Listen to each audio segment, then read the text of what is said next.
সকল মই পৰিস্মিতা টিউটৰিয়েললৈ সকলোকে স্বাগতম জনাই আজিৰ ভিডিঅ'টো আৰম্ভ কৰিব লৈছোঁ।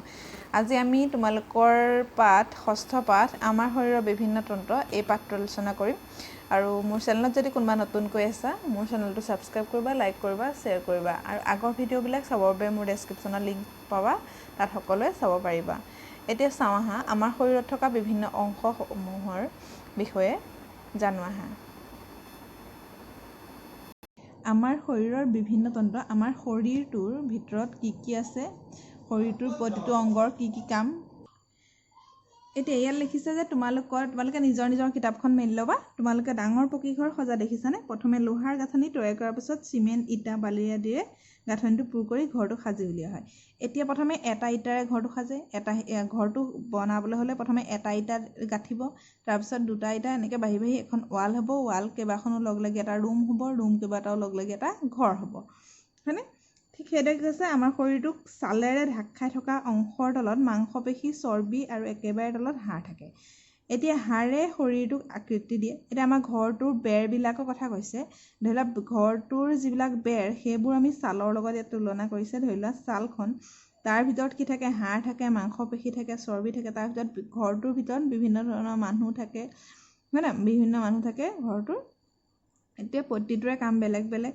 এতিয়া তোমালোকৰ যেনেকৈ ককা আছে, আইতা আছে, মা আছে, দেউতা আছে, ভাইটি ভণ্টি সকলো আছে নাই? সেইবিলাক ঘৰটোৰ ভিতৰত ধৰি লৈছোঁ আমি। এতিয়া হাড়ে শৰীৰটোক আকৃতি দিয়ে। এতিয়া কাষৰ ছবিখনলৈ মন কৰাচোন। আমাৰ শৰীৰৰ আভ্যন্তৰীণ অংগসমূহ ছবিত দেখা গৈছে। ইয়াৰ কিছুমান নাম তোমালোকে নিশ্চয় জানা। এতিয়া ইয়াত হাড়বিলাক আছে দেখিছানে? হাড়, এতিয়া ধৰি লওক আমাক খুটা এটা বনাবলৈ হ'লে প্ৰথমে লোহাৰৰ ৰড কেইডালমান দিয়ে দেখিছানে? সেই ৰডকেইডালৰ ওপৰত আকৌ চিমেণ্ট বালি শিলৰ এটা মছলা বনাই পেলাই দিয়ে। সি কি কৰে, এই লোহাৰ যিকেইডাল বনায়, ৰডেৰে বনায়, সেইকেইডাল হৈছে ইয়াৰ শ্বেপ দিবৰ কাৰণে। তাৰমানে এইকেইডাল আমাৰ হাড়কেইডাল ধৰি লোৱা। তাৰ ওপৰত কি আছে? চিমেণ্ট বালিৰ যিটো হেৰি আছে সেইটো কি হৈছে? মাংসপেশী আৰু পেশী আৰু ছাল ধৰি লৈছোঁ আমি। এতিয়া শৰীৰৰ আভ্যন্তৰীণ অংগসমূহে কি কাম কৰে জানি লওঁচোন আহা। এতিয়া আমাৰ শৰীৰৰ এটা বিশেষ কাৰ্য কেইবাটাও অংগ মিলি সমাধান কৰে আৰু এনেদৰে কাৰ্য সম্পাদন কৰা অংগগোটক অংগতন্ত্ৰ বোলে। এতিয়া আমাৰ শৰীৰত এনে ভিন ভিন তন্ত্ৰই ভিন ভিন কাম কৰে। প্ৰত্যেকটো অংগৰ কামবিলাক বেলেগ বেলেগ। মুখৰ কাম বেলেগ, হাতৰ কাম বেলেগ, ভৰিৰ কাম বেলেগ, পাকস্থলীৰ কাম বেলেগ, হয়নে? তেনেকৈ হৃদযন্ত্ৰৰ কাম বেলেগ। উদাহৰণস্বৰূপে আমি আহাৰ গ্ৰহণ কৰোঁতে আৰম্ভণিৰ পৰা খাদ্য হজম হোৱালৈকে এটা অংগই কাম কৰে। এতিয়া খাদ্যটো মুখেৰে খাইছোঁ, খাই পেলাই কি কৰিছোঁ? অংগই কাম কৰে। হজম নোহোৱা অংশ বাহিৰলৈ উলিয়াই দিয়ালৈকে এই অংগতন্ত্ৰ ব্যস্ত হৈ থাকে। এই অংগতন্ত্ৰক পাচন তন্ত্ৰ বোলে। এতিয়া ঠিক সেইদৰে শ্বসন প্ৰক্ৰিয়াৰ লগত জড়িত অংগতন্ত্ৰক, শ্বসন মানে উশাহ নিশাহৰ লগত যি জড়িত হৈ থাকে তাক কৈছে শ্বসন তন্ত্ৰ বোলে। এতিয়া শৰীৰৰ অপ্ৰয়োজনীয় পদাৰ্থসমূহ বাহিৰলৈ উলিয়াই দিয়ে যি অংগতন্ত্ৰই সহায় কৰে তাক ৰেচন তন্ত্ৰ বোলে। তাৰমানে যিখিনি অপ্ৰয়োজনীয় পদাৰ্থ, পাচাব, পায়খানা এইবিলাক যি অংগতন্ত্ৰই সহায় কৰে তাক ৰেচন তন্ত্ৰ। আৰু শৰীৰৰ প্ৰতিটো অংশলৈ তেজ চলাচলত সহায় কৰা অংগতন্ত্ৰক ৰক্ত পৰিবহণ তন্ত্ৰ। যি তেজ চলাচলত সহায় কৰে সেইখিনি ৰক্ত পৰিবহণ তন্ত্ৰ। আৰু বিভিন্ন প্ৰকাৰৰ এই অংগতন্ত্ৰবোৰ কেনেদৰে নিজৰ কাৰ্য সম্পাদন কৰে আমি জানো আহা। প্ৰথমে আমি পাচন তন্ত্ৰৰ বিষয়ে জানিম, তাৰপৰা শ্বসন তন্ত্ৰ, তাৰপৰা ৰেচন তন্ত্ৰৰ বিষয়ে জানিম। প্ৰথমে আমি পাচন তন্ত্ৰনো কি পঢ়ি চাই লওঁ, তাৰপিছত আমি এটা ভিডিঅ' চাম পাচন তন্ত্ৰই কিদৰে কাম কৰে। এতিয়া পাচন তন্ত্ৰৰ ক্ৰম অনুসৰি কামসমূহ হৈছে মুখ। প্ৰথমে পাচন তন্ত্ৰৰ আৰম্ভণিটো ক'ত আছে? মুখত। পাচন তন্ত্ৰৰ কাম আমাৰ মুখৰ পৰা আৰম্ভ হয় আৰু মুখত দাঁত, জিভা আৰু লালতি গ্ৰন্থি থাকে আৰু দাঁতে খাদ্য বস্তুবোৰ সৰু সৰু টুকুৰা কৰাত সহায় কৰে। এতিয়া আমাৰ মুখত কিমানটা দাঁত আছে? এজন প্ৰাপ্তবয়স্ক ব্যক্তিৰ 32টা দাঁত থাকে আৰু আমাৰ মুখত 4 প্ৰকাৰৰ দাঁত আছে। এইটো তোমালোকৰ পৰীক্ষাত আহে। কেই প্ৰকাৰৰ দাঁত? 4 প্ৰকাৰৰ। আৰু মুখৰ সন্মুখ অংশত 8টা দাঁত থাকে। সন্মুখৰ ফালে চাবাচোন 8টা দাঁত থাকে আৰু আমাক খাদ্য বস্তু টুকুৰা কৰাত সহায় কৰে। আগ দাঁতকেইটা কি কৰে? খাদ্য বস্তুটো প্ৰথমে এনেকৈ টুকুৰা কৰাত সহায় কৰে। এইকেইটা দাঁতক আগদাঁত বা কিন্তক দাঁত বোলে। আৰু দ্বিতীয় প্ৰকাৰ দাঁতে খাদ্য বস্তু ফালি চিৰি খোৱাত সহায় কৰে। এনে দাঁত 4টা। এইকেইটা কুকুৰ দাঁত বোলে। জোঙা জোঙা যিকেইটা দাঁত থাকে কুকুৰ দাঁত, সেইকেইটা কুকুৰ দাঁত বুলি কয়। বস্তু ফালি চিৰি খোৱাত সহায় কৰে। আৰু তৃতীয় প্ৰকাৰৰ দাঁত গজামু দাঁত। দাঁত কেই প্ৰকাৰ আহে আৰু কি সেইটো আহে? তৃতীয় প্ৰকাৰৰ দাঁতক কি বুলি কয় গজামু দাঁত বুলি কয়। এই দাঁতৰ সংখ্যা 8টা, কুকুৰ দাঁতৰ পাছৰ যিকেইটা দাঁত সেইকেইটা। আৰু চতুৰ্থ প্ৰকাৰৰ দাঁতক জামু দাঁত বোলে। এই দাঁতৰ সংখ্যা 12টা। এতিয়া এইকেইটা আহে কোন প্ৰকাৰৰ দাঁত কেইটা থাকে সেইখিনি আহে তোমালোকৰ। তাৰপিছত জিভাই খাদ্যবস্তু লালতি মিলোৱাৰ লগত চুবাই গিলাত সহায় কৰে আৰু জিভাই খাদ্যবস্তুৰ তিতা মিঠা জ্বলা টেঙা আদি সোৱাদ অনুভৱ কৰাটো আমাক কি কৰে সহায় কৰে। এতিয়া জিভাৰ কাম কি যদি আহে খাদ্যবস্তুত কি কয় লালতি মিহলাই কি কয় যদি লালতি মিহলি নহ'লহেঁতেন তেতিয়া খাদ্যবস্তু আমাৰ ডিঙিত লাগি ধৰিলেহেঁতেন, পিছল নহ'লহেঁতেন। এতিয়া জিভাই খাদ্যবস্তুৰ তিতা মিঠা জ্বলা টেঙা আদি সোৱাদ অনুভৱ কৰাটো সহায় কৰে। যদি আমি সোৱাদ নাপাওঁ তেতিয়া আমি চব বস্তুৱে খাব পাৰিলোহেঁতেন, কিন্তু আমি কিবা এটা বস্তু বেয়া পাওঁ, আজি মই জ্বলা খাব নোৱাৰোঁ, কিহৰ কাৰণে জিভাত আমি গম পাইছোঁ যে জ্বলা বস্তুটো খাব নোৱাৰোঁ, সেইকাৰণে কি হৈছে জিভাই আমাক খাদ্যবস্তুৰ সোৱাদ অনুভৱ কৰাত সহায় কৰে। এতিয়া খাদ্যনলী মুখৰ পৰা পাকস্থলী থকা একলৈকে থকা এডাল নলী।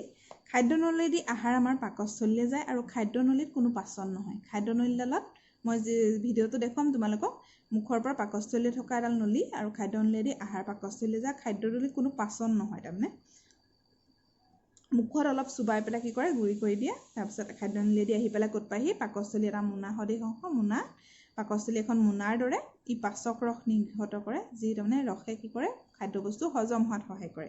এই পাচক ৰস আহাৰৰ সৈতে মিহলি হয় আৰু পাকস্থলীত নিয়মিতভাৱে প্ৰসাৰণ আৰু সংকোচন হৈ থাকে, লৰচৰ হৈ থাকে তাৰমানে। ইয়াৰ ফলত আমি খোৱা আহাৰ সৰল দ্ৰৱীভূত অৱস্থালৈ পৰিৱৰ্তিত হয়। পাচক ৰসে খাদ্যদ্ৰব্য হজম হোৱাত সহায় কৰে। ইয়াৰ পাছত পাকস্থলীত যিখিনি খাদ্য হজম হোৱাখিনি হ'ল আৰু নোহোৱাখিনি কি হৈছে তাৰপিছত ক্ষুদ্ৰান্তলৈ আহিব। ক্ষুদ্ৰান্ত এই চিত্ৰটোত ইমান স্পষ্টকৈ নাই, মই ভিডিঅ'টোত তোমালোকক দেখুৱাই দিম। পাকস্থলীৰ পৰা আমি খোৱা আহাৰ ক্ষুদ্ৰান্তলৈ যায় আৰু ইয়াত যকৃত আৰু অগ্নাশয়ৰ পৰা অহা ৰস খাদ্যৰ সৈতে মিহলি হয় আৰু এই প্ৰক্ৰিয়াত আমি খোৱা খাদ্য অধিক হজম হয় আৰু হজম হোৱা খাদ্যই ক্ষুদ্ৰান্তই শোষণ কৰে আৰু ইয়াৰ পৰা তেজৰ জৰিয়তে শৰীৰৰ সকলো অংশলৈ পৰিবাহিত হয়। এতিয়া ক্ষুদ্ৰান্তৰ বেৰত কিছুমান আঙুলি সদৃশ অংশ থাকে, এইখিনি তোমালোকৰ ইয়াত নাই, পাছৰ তোমালোকৰ 7-8ত পাবা, ভিলাই বুলি কয়। সেইখিনি কি কৰে খাদ্যবস্তু হজম হোৱা যিখিনি খাদ্যবস্তুৰ অংশ সেইখিনি কি কয় শোষণ কৰি লয়, তেজৰ জৰিয়তে শৰীৰৰ বিভিন্ন অংশলৈ পৰিবাহিত হয়। আৰু বেছি অংশই তাৰমানে খাদ্যনলীৰ খাদ্যৰ বস্তুৰ বেছি অংশই ক্ষুদ্ৰান্তত হজম হয়। আৰু কি কৈছে তাৰপিছত আহিব ক্ষুদ্ৰান্তত হজম নোহোৱাখিনি কিহলৈ যাব বৃহদান্তলৈ। খাদ্যৰ হজম নোহোৱা অংশ বৃহদান্তলৈ যায় আৰু আমাৰ খাদ্যত থকা পানীৰ সৰহ অংশ বৃহদান্ত শোষণ কৰি লয়। খাদ্যখিনি ইয়াতে শোষণ হ'ল ক্ষুদ্ৰান্তত, তাৰপিছত যিখিনি পানী থাকে সেইখিনি কি কৈছে বৃহদান্তই শোষণ কৰি লয়। এতিয়া বৃহদান্তৰ পাছত গুহদ্বাৰ, আমাৰ খাদ্য হজম নোহোৱা অংশ মলভাণ্ডত জমা হয় আৰু গুহদ্বাৰেৰে শৰীৰৰ বাহিৰলৈ ওলাই যায়। এতিয়া পাচনতন্ত্ৰটোৰ যদি ঠিকে নাথাকে মানুহ সহজতে বেমাৰ হ'ব পাৰে। পাচনতন্ত্ৰৰ কাৰ্য সঠিকভাৱে সম্পন্ন কৰিবলৈ হ'লে আমি কিছুমান অভ্যাস কঠোৰভাৱে কৰা উচিত। কি কৈছে সদায় সঠিক আৰু নিৰ্দিষ্ট সময়ত আহাৰ গ্ৰহণ কৰিব লাগে, খাদ্য সৰু সৰু টুকুৰা কৰি খাব লাগে, লৰালৈকে খাই থৈ দিব নালাগে, চুবাব লাগে আৰু নিৰ্দিষ্ট সময়তহে খাব লাগে আৰু ভালদৰে খাদ্য চুবাব লাগে, যথেষ্ট পৰিমাণে পানী খাব লাগে। যদি আমি যথেষ্ট পৰিমাণে পানী নাখাওঁ কি হয় খাদ্যখিনি আমাৰ হজম নহ'ব, গেছ হ'ব মানুহৰ বিভিন্ন ধৰণৰ। আৰু লৰালৈকে যদি খাদ্যবোৰ সৰু সৰু টুকুৰা কৰি নাখোৱা তেতিয়া কি হয় পাকস্থলীয়ে বা আমাৰ শৰীৰৰ পাচনতন্ত্ৰটোৱে আমাক কষ্ট পাব। এতিয়া আমি চাওঁ এটা ভিডিঅ'। ছাত্ৰ ছাত্ৰীসকল এতিয়া এই ভিডিঅ'টো চোৱা। প্ৰথমে কি হৈছে মুখত খাদ্যটো আহিছে, মুখৰ পৰা খাদ্যনলীৰেদি এডাল খাদ্যনলীৰেদি আহি কি হৈছে এডাল খাদ্যনলী খাদ্যবস্তুটো আহি আছে, আহি পেলাই পাকস্থলী পাব চাবা। এতিয়া পাকস্থলীলৈ যাব।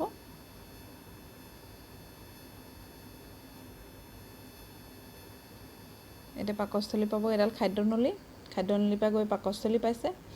এইটো পাকস্থলী মোনা সদৃশ অংশ পাকস্থলী, তাৰপৰা এইবিলাক পাচক ৰস ওলাইছে, দেখিছা পাচক ৰস ওলাইছে।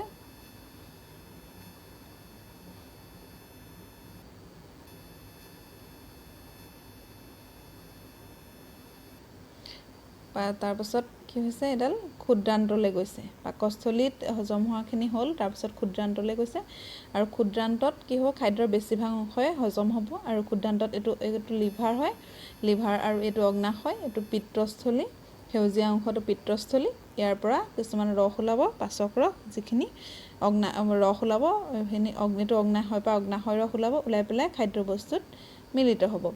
এইডাল এই খাদ্য নদী এইডালেদি গৈ এইডাল কানেকশ্যনডাল দেখিছানে ন, ইয়াৰ পৰা ওলাই পেলাই ক্ষুদ্ৰান্তলৈ যাব। ক্ষুদ্ৰান্তত কি হ'ব,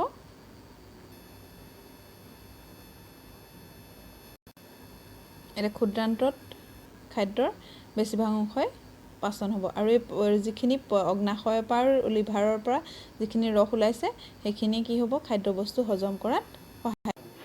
এতিয়া অগ্নাশয় আৰু লিভাৰৰ পৰা যিখিনি ওলালে ৰস সেইখিনি মিলিত হৈ পেলাই ক্ষুদ্ৰান্তলৈ যাব। ক্ষুদ্ৰান্তত থকা খাদ্যবস্তুৰ লগত মিলিত হৈ পেলাই কি হ'ব, খাদ্যবস্তুটো পাচন কৰাত সহায় কৰিব আৰু ই তেজৰ লগত ক্ষুদ্ৰান্ততে কিছুমান ক্ষুদ্ৰান্তত বহুত নলিকা সদৃশ অংশ থাকে আঙুলিৰ নিচিনা, সেইখিনিক ভিলাই বুলি কয়, সেইখিনিৰ লগত সেইখিনি তেজৰ লগত খাদ্যবস্তুটো মিলোৱাত সহায় কৰিব আৰু খাদ্যবস্তু তেজৰ লগত মিলিত হৈ যাব। আৰু যিখিনি খাদ্যবস্তু হজম হ'ল আৰু যিখিনি হজম নোহোৱা অংশ সেইখিনি কি হ'ব, বৃহদান্তলৈ যাব।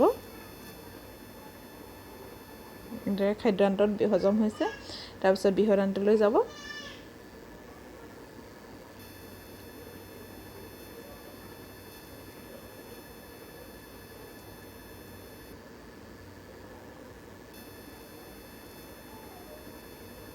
তেজৰ লগত মিলিত হৈছে।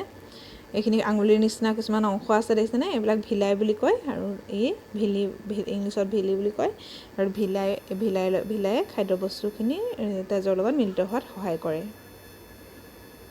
তাৰপিছত এইখিনি পাচক নোহোৱা অংশ, পাচক নোহোৱাখিনি এতিয়া বৃহদান্তলৈ যাব। আৰু বৃহদান্তত কি হয়, খাদ্যৰ যিখিনি পানী সেইখিনি শোষণ হ'ব আৰু শোষণ হৈ যিখিনি অপ্ৰয়োজনীয় পদাৰ্থ সেইখিনি অৰ্ধচলিত মানে এইটো গোটা হৈ যাব আৰু সেইখিনি আমাৰ মলভাণ্ডত জমা হৈ থাকিব আৰু সময়ে সময়ে পায়খানাৰ আকাৰে ওলাই যাব। আজি আমি পাচনতন্ত্ৰৰ বিষয়ে আলোচনা কৰিলোঁ আজিৰ ভিডিঅ'টোত, আৰু ইয়াৰ পাছত আমি শ্বাসতন্ত্ৰৰ বিষয়ে আলোচনা কৰিম। আৰু মোৰ ভিডিঅ'টো চাই যদি সকলোৰে ভাল লাগিলে তেতিয়াহ'লে লাইক, কমেণ্ট, শ্বেয়াৰ কৰিব বুলি আশা ৰাখিলোঁ। ধন্যবাদ।